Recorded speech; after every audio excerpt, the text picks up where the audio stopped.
Thank you so much for joining us at the Center for Entrepreneurship at Krea, supported by Catalyst. We're really excited to have you here. And we've prepared a list of questions, which we'll just get directly into it. So the first question I'd like to ask you is that what exactly do you think the Center for Entrepreneurship at Krea should do for its students and young founders?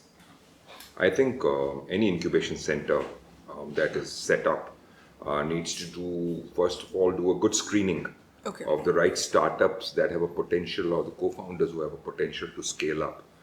It's very critical that the getting in should not be a cakewalk because you have to fill the numbers. I've seen numbers being filled up without quality. So I think to sensitizing the students what is relevant in the startup ecosystem, or what are the attributes that a co-founder has or co-founders should have, is something very, very critical. Once having done that, then obviously, telling them what to do, how to do, what not to do, creating a proof of concept or going to market strategies, and then reaching out to the larger network, having them compete against other startups, other incubation centers, getting them good mentors, because mentorship is the most critical thing in the journey, on initial journey. So, and then of course getting funding if they can possibly do.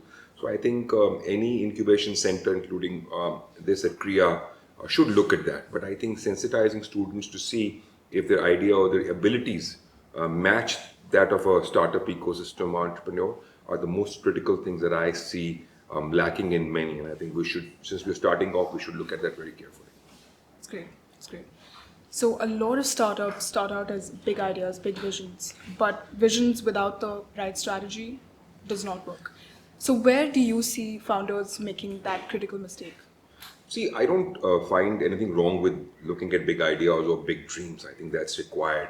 So long as you're grounded in your feet and you're realistic in what you can do, what you can't do, in your abilities, in what the market requires, it's very critical. I think unless you dream big or think big, you cannot achieve a lot. I think being ambitious, there's nothing wrong, but realistic ambition is what I feel. So I think many students get carried away emotionally with the idea or the product that they have created, or their ambition, and that's where they go wrong. I think it's very, very important that they do a very good SWOT analysis of themselves, their co-founders, their team, the ecosystem, the competition, and the idea that they have come up with, whether the time is right. Some people come up with great ideas, but the timing is not right. It's too early at times.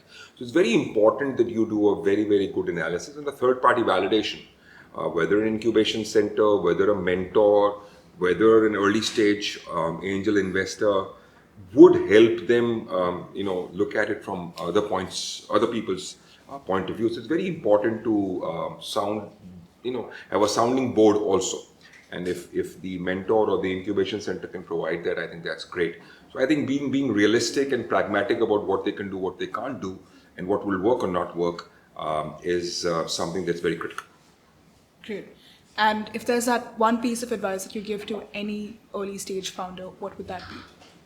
I think it's a fun journey. The startup ecosystem is great, but it's not easy. It's tough. It sounds very, very glamorous when funds are raised or valuations are achieved, or upside on numbers, but it's a very small percentage that makes it to that place. So the journey is tough. Don't get disheartened by initial failures. It's okay to fail and restart again. It's okay to pivot. It's absolutely fine, because it doesn't matter how many failures you've had in life, but that one success after all the learnings from all the failures is what will count at the end. So don't be disheartened, be focused, be clear in what you want to do, and quickly fail to succeed larger. Don't just keep sitting on something because you're in love with that product. Thank you. Thank you so much. You're welcome.